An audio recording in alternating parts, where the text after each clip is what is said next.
My name is Mike Grossman. I'm a interventional cardiologist from the University of Michigan, and I lead the Blue Cross Blue Shield of Michigan Cardiovascular Consortium Peripheral Vascular Intervention Registry.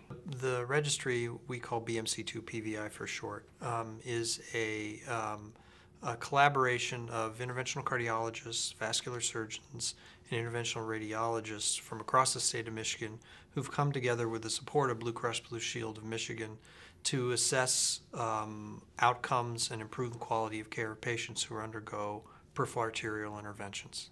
I'm Gurm. I'm an interventional cardiologist at the University of Michigan, and I lead the Blue Cross Blue Shield Cardiovascular Collaborative PCI Registry, in short, the BMC2 PCI Registry.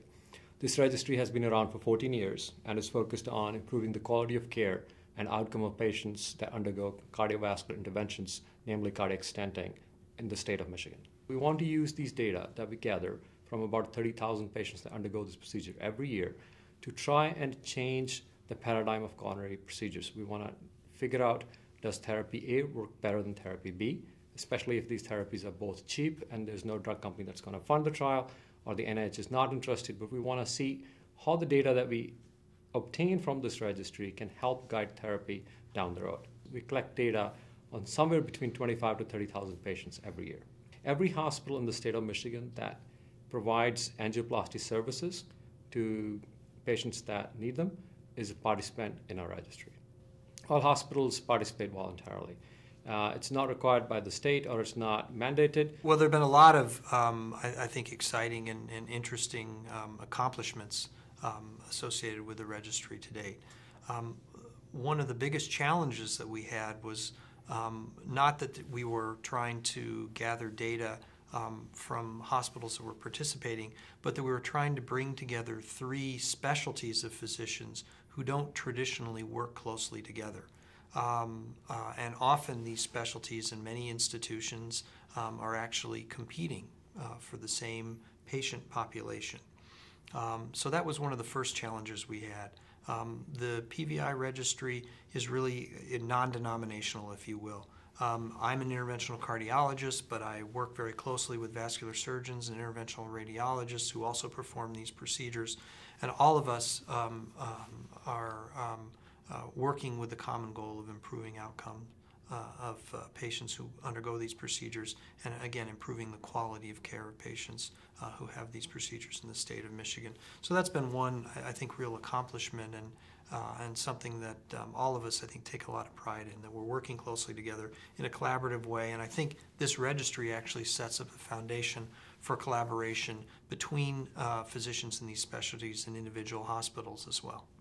First thing that we found was there's significant variation in how care is delivered, which we sort of expected that, but not the degree to which we found. So that there were some variations which might have been sort of habit or practice patterns, but they seem to have significant impact on how patients do.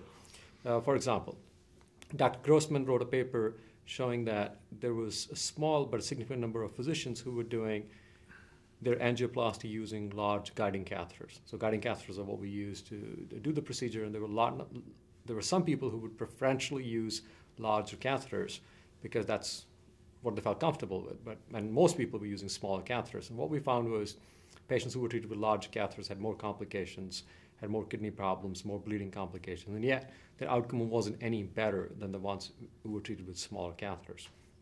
So something that often physicians felt was just a idiosyncrasy of practice was actually having a fairly negative impact on patients. Having a large registry allowed us to look into that and answer the question.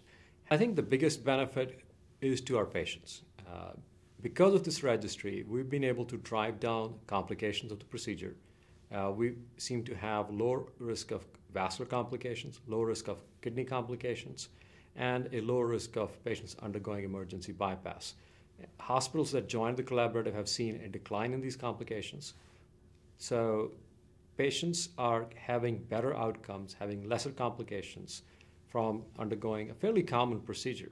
And their second benefit, I think, is to the overall economy of the state. Because these complications are happening less frequently, the health system, the hospitals, the insurance, the Medicare, Medicaid, all of these agencies are saving money because the patients are having better outcomes. And I think it helps us all. I feel very comfortable that if I have a heart attack anywhere in the state of Michigan, I'm going to get good care. And that's a good thing, because you can choose where you get your hip replaced, you can choose where you get your knee replaced, you can go for anything. But when you have a heart attack, you need to go to the nearest hospital, get treated right away. And I can tell you, in the state of Michigan, you'll get very good care wherever you are.